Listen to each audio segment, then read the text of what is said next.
अस्सलामुअलैकुम वरहमतुल्लाहि वबरकातुहू। दोस्तों, मैं हूं फैद मलिक और आप देख रहे हैं हमारा यूट्यूब चैनल इस्लामिक दुनिया। तो वीडियो को शुरू करने से पहले मैं आपसे एक गुजारिश करता हूं कि अगर आप हमारे चैनल पर पहली बार आए हैं तो आप हमारे चैनल को सब्सक्राइब कर लें और साथ में बेल के आइकन को भी क्लिक कर दें ताकि हमारी हर नई आने वाली वीडियो सबसे पहले आपको मिलती रहे। चलिए वीडियो शुरू करते हैं। दोस्तों, आज के इस वीडियो में हम बात करने वाले हैं कलेजी और ओजड़ी के बारे में और आपको बताने वाले हैं कि कलेजी और ओजड़ी खाना कैसा है, इसके बारे में हमें इस्लाम क्या कहता है और पैगंबर हज़रत मोहम्मद सल्लल्लाहु अलैहि वसल्लम ने क्या फरमाया है। और साथ में हम आपको मेडिकल साइंस के हवाले से भी ये बताने वाले हैं कि कलेजी और ओजड़ी खाने से क्या होता है। इसलिए अगर आप कलेजी और ओजड़ी खाने का शौक़ रखते हैं तो आज का ये वीडियो आपके लिए बहुत ख़ास है, आप इसको आखिर तक ज़रूर देखें। और अगर आपको वीडियो अच्छी लगे तो मेहरबानी करके अपने दोस्तों में इसको शेयर कर दें ताकि और लोगों में भी ये वीडियो पहुंच जाए। तो चलिए दोस्तों शुरू करते हैं। दोस्तों, अक्सर बहुत से लोग जानवरों के दिल, गुर्दे, जुबान और लबे का गोश्त नहीं खाते क्योंकि वो इनको अच्छा नहीं समझते, इसलिए इनको खाना पसंद नहीं करते हैं। मगर ऐसे लोग कलेजी को बड़े शौक से खाते हैं। वहीं पर बहुत से लोग ऐसे भी हैं जो जानवरों के दिल, गुर्दे, दिमाग, जुबान और लबे का गोश्त खाने का बड़ा शौक रखते हैं, लेकिन वो कलेजी को नहीं खाते हैं। उनका ये मानना होता है कि कलेजी को कुरान पाक में हराम फरमाया गया है। मतलब कि कलेजी एक ऐसी चीज़ है जिसको कुछ लोग तो बहुत ही ज़्यादा पसंद करते हैं, वहीं पर कुछ लोग इससे दूर भागते हैं। लेकिन याद रखें, कुदरत की हर चीज़ में कोई ना कोई फ़ायदा ज़रूर होता है, यानी कि हर चीज़ में कोई ना कोई फ़ायदा ज़रूर छिपा हुआ होता है। कलेजी का भी यही हाल है, ये हमारे लिए किसी ख़जाने से कम नहीं है। मगर बहुत से लोग कलेजी को खाने से मना करते हैं और कहते हैं कि कलेजी खाना हराम है, और साथ में ये भी कहते हैं कि कलेजी खाने से इंसान के जिस्म को नुकसान पहुँचता है। दोस्तों, कुरान शरीफ में फरमाया गया है कि एक हलाल जानवर के जिस्म से निकलने वाला खून हराम है। यहाँ पर खून का मतलब वो खून है जो बहता हुआ खून है, यानी कि जानवर का बहता हुआ खून हराम है। आप उसको ना तो पी सकते हैं और ना ही खा सकते हैं। मगर याद रखें, जानवर का वो खून हलाल है जिसको हम गोश्त को काटते हुए गोश्त पर लगा हुआ देखते हैं, यानी कि जो खून जानवर के जिस्म के अंदर रह जाता है वो खून हलाल होता है।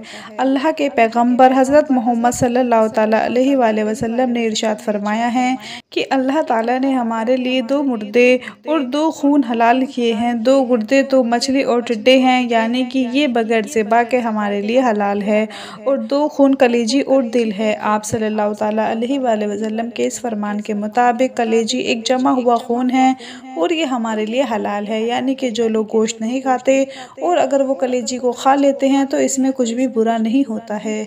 इसलिए ये याद रखें कि पैगंबर हज़रत मोहम्मद सल्लल्लाहु अलैहि वसल्लम ने कलेजी खाने से मना नहीं फरमाया है, बल्कि आप सल्लल्लाहु अलैहि वसल्लम तो इसको बड़े शौक़ से खाते थे।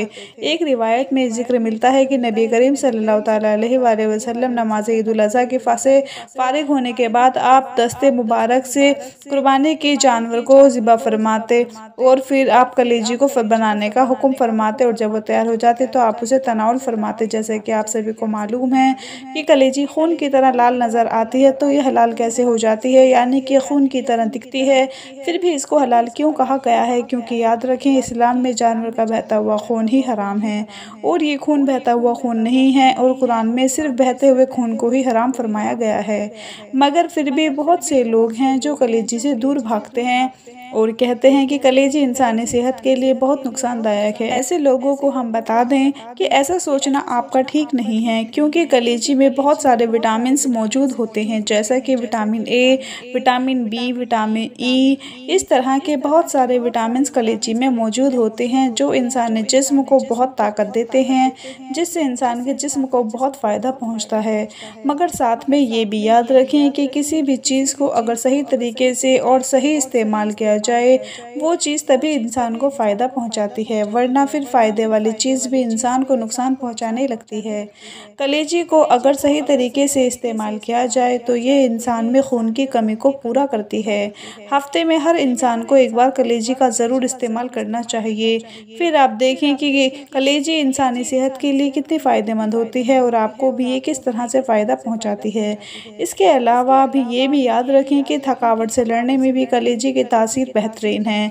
कलेजी आयरन से भरपूर होती है और ये इंसानी जिस्म के लिए बहुत बेहतरीन होती है।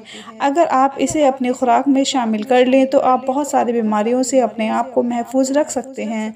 ये हमारे दिमाग को सेहतमंद रखने में भी मदद करती है। अगर किसी को कोई बात सोचने या फिर किसी बात को याद रखने में अगर परेशानी होती है तो उसको चाहिए कि वो कलेजी का ज़रूर इस्तेमाल करे। ये आपकी याददाश्त को तेज़ करती है और आपके सोचने की ताकत को भी बढ़ाती है। मगर इसके साथ ही आप इस बात का भी ध्यान रखें कि ये कलेजी आपको तभी फ़ायदा पहुंचाएगी जब आप किसी साफ़ और सेहतमंद जानवर की कलेजी का इस्तेमाल करेंगे। अगर आप किसी बीमार या कमज़ोर जानवर की कलेजी का इस्तेमाल करेंगे तो आपको इसका कुछ भी फ़ायदा नहीं पहुंचेगा। इसलिए आपको चाहिए कि जिन जानवरों की खुराक में चारा शामिल होता है या फिर जो जानवर हरा घास खाते हैं उन जानवरों की कलेजी का इस्तेमाल करना चाहिए। अगर आप ऐसे जानवर की कलेजी का इस्तेमाल करेंगे तो ये आपको ज़्यादा फ़ायदा पहुंचाएगी। और यही नहीं, आज तो मेडिकल साइंस और डॉक्टरों का भी यही मानना है जानवरों के पेट, टांगों, कमर और पुट्ठों के गोश्त के निस्बत कलेजी का खाना इंसान के लिए ज़्यादा फ़ायदेमंद है। कलेजी जहां आमला औरतों के लिए बेहतरीन ग़िज़ा है, वहीं कलेजी बच्चों की सेहत के लिए भी बहुत फ़ायदेमंद होती है। अब दोस्तों बात करते हैं ओजड़ी के बारे में। ओजड़ी के बारे में इस्लाम हमें क्या कहता है, उलेमा इकराम का इसके बारे में क्या कहना है, यानी कि क्या ओजड़ी खाना हलाल है या हराम है, कि यानी कि क्या हम ओजड़ी को खा सकते हैं या फिर नहीं खाना चाहिए। याद रखें कि एक हलाल जानवर में सिर्फ एक ही चीज़ होती है, वो जो हराम होता है, और वो है खून। वो खून भी वो जो बहता हुआ खून हो, यानी कि जिस जानवर को ज़िबा किया जाता है और उस वक्त जो खून जानवर के जिस्म से बाहर निकलता है वो खून इस्लाम में हराम है। उसको आप ना तो खा सकते हैं और ना ही पी सकते हैं। इसके अलावा एक हलाल जानवर में 6 ऐसी चीज़ें होती हैं जो कि मकरूह हैं, यानी कि जानवर में सिर्फ एक ही चीज़ हराम है और बाकी की 6 चीज़ें मकरूह हैं। और याद रखें ये ओजड़ी भी उन 6 चीज़ों में से है, यानी कि ये हराम नहीं है बल्कि ये मकरूह है। क्योंकि ओजड़ी से मुराद उस जगह से है, यानी कि ये जानवर के जिस्म का वो हिस्सा होता है जहाँ पर जानवर का पाखाना वगैरह जमा होता है, यानी कि जिस पर गोबर वगैरह लगा रहता है। इस ओजड़ी के ताल्लुक से उलेमा इकराम फरमाते हैं कि ओजड़ी खाना मकरूह है, लिहाजा ओजड़ी को नहीं खाना चाहिए।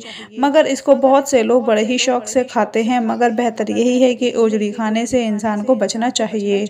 इसके अलावा एक हलाल जानवर का मसाना खाना भी मकरूह है।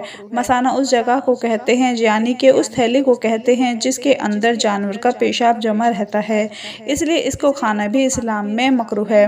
मसाना को भी खाने से इंसान को बचना चाहिए। इसके अलावा एक हलाल जानवर का पित्ता खाना भी मकरूह है। पित्ते से मुराद उस जगह से है जो जिगर के नीचे लटकी हुई एक थैली के जैसी होती है, जिसके बारे में कहा जाता है कि ये जहर की थैली है, इसको भी नहीं खाना चाहिए। इसके अलावा दोस्तों एक हलाल जानवर की शर्मगाह भी खाना मकरूह है, चाहे वो शर्मगाह नर जानवर की हो या फिर मादा जानवर की, दोनों की शर्मगाह को खाना मकरूह है, यानी कि ये चीज़ भी इंसान को नहीं खानी चाहिए। इसके अलावा अगर किसी जानवर के जिस्म पर अगर कोई गांठ वगैरह हो, उस जगह को भी खाना सही नहीं है। तो दोस्तों एक हलाल जानवर की ये कुछ हिस्से हैं जिनको खाना इस्लाम में मकरूह है।